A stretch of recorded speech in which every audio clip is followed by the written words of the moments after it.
সবাইকে আসসালামু আলাইকুম। হঠাৎ করে ক্যামেরাটা অন করে দিলাম। আজকে আমরা আসছি আমাদের বন্ধুর গায়ে হলুদে। তো আমাদের বন্ধু হচ্ছে তামিম, যে কিনা ভোলা থেকে আগত। সে আমাদের প্রিয় অভিভাবক। আরাফাত কিছু গো, আমরা বিয়ে খেতে আসছি হলুদ ভাই। হ্যাঁ আজকে তামিমের হলুদ। বন্ধু যেহেতু দাড়ি উঠে গেছে সেহেতু আমরা আমাদের বন্ধুকে শীতকালে বিয়ে দিয়ে দিছি ডিসেম্বর মাসে।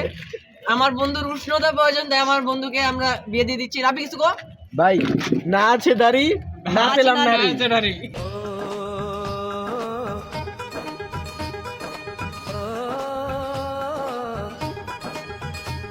मेहंदी लगा के रखना, डोली सजा के रखना, मेहंदी लगा के रखना, डोली सजा के रखना, लेने तुझे ओ गोरी आएंगे तेरे सजना। Mehndi my side for the night, take your time, it's your life.